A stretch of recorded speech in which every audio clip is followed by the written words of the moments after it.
2 ദിവസം മുമ്പ് ഒരു വീഡിയോ കണ്ടിട്ടുണ്ടായിരുന്നു. ആ വീഡിയോയിൽ കണ്ടന്റ് എന്ന് പറഞ്ഞാൽ ഇത്രയാണ്. നമ്മൾ റൂളർ ഒരു ദിവസം എല്ലാവരുടെ പറയാണ് ഇവിടെ ഉള്ള എല്ലാ ഇൻവെസ്റ്റേഴ്സിൻ്റെ അടുത്ത് ഇറങ്ങിപ്പോക്കോ, ഇനിയിപ്പോൾ ഇവിടെ ഉള്ള നമ്മളെ മാത്രം നോക്കിക്കോളാം എന്നുള്ള രീതിയിൽ. അങ്ങനെ പറഞ്ഞ് ചെയ്ത് കഴിഞ്ഞാൽ ഇൻവെസ്റ്റേഴ്സ് എല്ലാം എന്ത് ചെയ്യും? കുറേ മലയാളി ഇൻവെസ്റ്റേഴ്സൊക്കെ ഇപ്പോൾ ഇൻവെസ്റ്റ് ചെയ്യുന്നുണ്ടല്ലോ, ഒരുപാട് പേരുടെ വീഡിയോ കണ്ടിട്ട് ഇൻവെസ്റ്റ് ചെയ്യുന്നുണ്ടല്ലോ എന്നുള്ളത്. അപ്പോൾ ഞാൻ അതിലൊരു വീഡിയോ ചെയ്യണമെന്നുണ്ടായിരുന്നു, അതാണ് ഞാൻ ഇപ്പോൾ ചെയ്യുന്നത്. ടോട്ടൽ 3.31 മില്യൺ ആണ് ടോട്ടൽ ദുബായിലെ പോപ്പുലേഷൻ. അതിനകത്ത് 11.6% മാത്രമേ ഉള്ളൂ എമിറാത്തീസ്.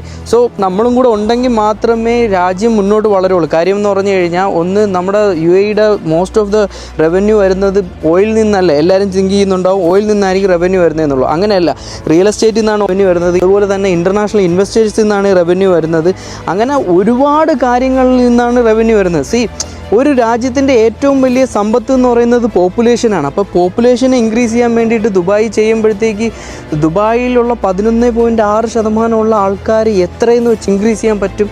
സോ അവർക്ക് എന്തായാലും നമ്മളിവിടെ വേണം. ബംഗ്ലാദേശികളെയും പുറത്താക്കിയിട്ടുണ്ട്. 2 രീതിയിലും തീരുമാനം എടുക്കും. പക്ഷേ അവരെന്താണ് ചെയ്തത്?